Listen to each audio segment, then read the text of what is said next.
Well, the interesting thing about this whole, the industry I'm following, with the car industry, which is going electric, I'm just telling you that it happens. Nobody needs to do anything because technology is getting so cheap and these cars are so simple, it will pay for itself. It will be very clear. In 2018, it will take off and become huge. In 2025, these cars will be so cheap and so much better than their current cars. So I'm just telling you what's happened. I'm not really doing anything to get it there. And the interesting thing is, it doesn't happen because people are really wanting to make a better world. It is because they want to have cheap cars with a lot of luxury and enjoy the ride. Our community of futurists wants to have people get more attention for the future. So in 50 years, I hope foresight is one of the common practices in organization. So I hope that people will take less time of just running after fires and solving issues that went wrong in the past, but instead do things to anticipate a better future.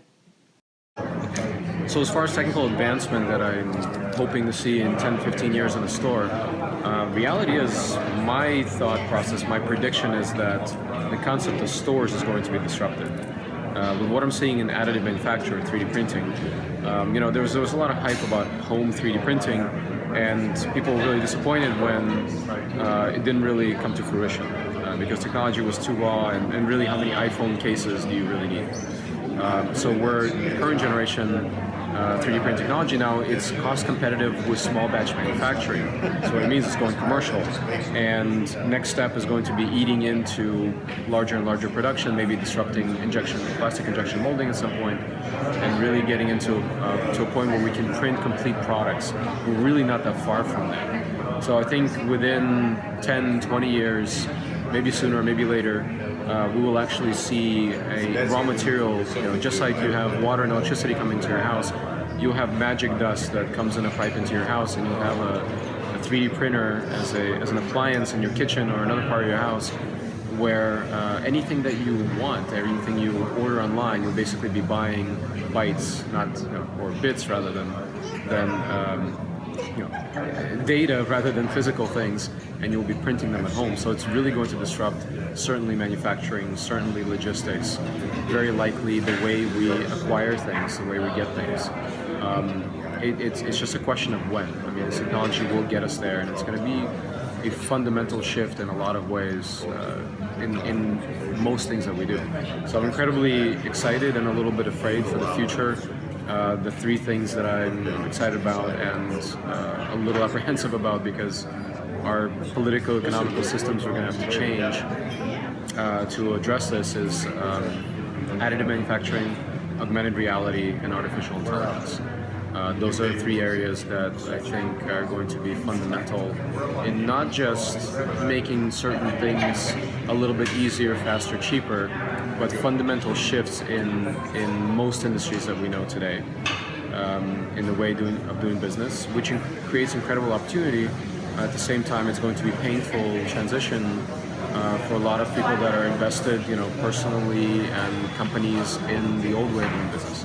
There's going to be a lot of resistance, just like we're seeing a little bit now with autonomous cars, but it's going to move in that direction. Within 5 to 10 years, it'll probably be illegal in most countries to drive a car, human-driven car, just because of safety reasons.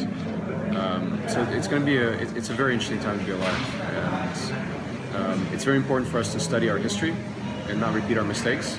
It's very important for us to, as we study history, we kind of start to see a little bit clearer into the future, and we start recognizing patterns and where things go. If we succeed in combining and leveraging those megatrends I mentioned, then we have an enormous potential to create a big impact on society. We can make transportation much safer. We can make it more efficient, with less congestion. It will definitely be more environmental friendly, and also, which is sometimes forgotten, we can open up a lot of new space in cities, because we're no longer going to need spaces to park our cars, because they will be somewhere else moving around. And that I see as a huge potential if we work together. And that exactly is my role in my program, that to bring all the people and stakeholders together to make this happen. So in contemplating what I want to do over the next 15 years in terms of this type of work, forecasting, future training, that sort of thing, I would say that the one thing that I want to focus on the most in the course of the next 15 years is to focus on how I can use technical means in order to, in particular, the bias with which I'm most concerned, because I'm a woman, is gender bias. Gender bias plays a very outsized role in the kinds of decision making that we do, and that's sort of my objective over the next 15 years, is to figure out skill sets can be developed in order to minimize the impact of gender bias.